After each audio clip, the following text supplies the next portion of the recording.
अवनी गर्मियों की छुट्टियों में अपने दादी के पास रामगढ़ आई थी। दादी का घर बहुत पुराना था। दीवारें काई से हरी, लकड़ी की छतें हर रात चरमराती। लेकिन सबसे ज्यादा रहस्यमयी चीज थी पिछली पहाड़ी पर खड़ी पुरानी चतुर्वेदी हवेली, जो पिछले 30 सालों से वीरान पड़ी थी।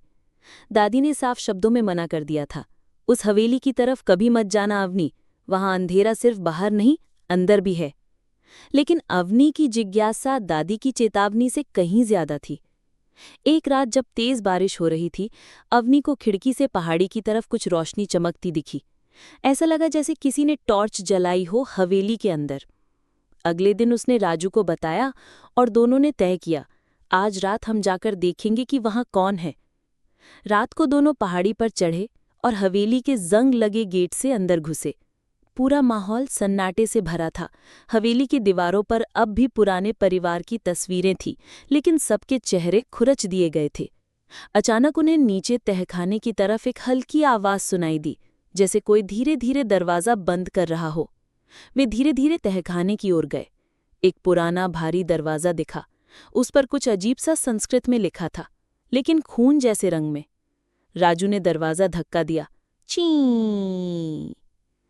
भीतर एक काली कोठरी, जिसमें एक पुराना लकड़ी का झूला था और झूले पर बैठा था एक बुजुर्ग आदमी।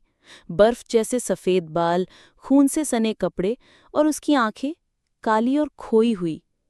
तुम मुझे देख सकते हो? उसने धीमे से पूछा। अवनी कांपते हुए बोली, आप कौन हैं? मैं श्री चतुर्वेदी हूँ। 30 सालों से इस कोठरी में बंद हूँ।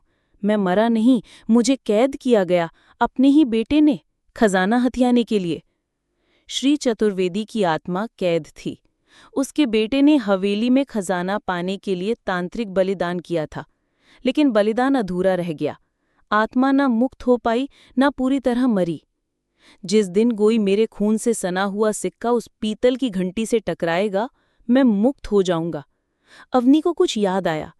दादी की पुरानी संदूक में एक सिक्का रखा था, जिस पर खून का दाग था। क्या वो? अवनी भागकर घर आई। दादी जाग रही थी, जैसे सब जानती हो। तुम गई थी वहां ना? दादी, आप जानती हैं सब? हाँ बेटा, उस दिन मेरे पति ने भी हवेली में चीखें सुनी थी, पर डर के मारे किसी ने कुछ नहीं किया। अवनी ने सिक्का लिया और फिर हवेली गई। जैसे ही सिक्का उस पुरानी घंटी से टकराया, एक जोर की गूंज हुई और हवेली की दीवारें हिलने लगीं। श्री चतुर्वेदी मुस्कुराए और उनकी आत्मा हवा में विलीन हो गई।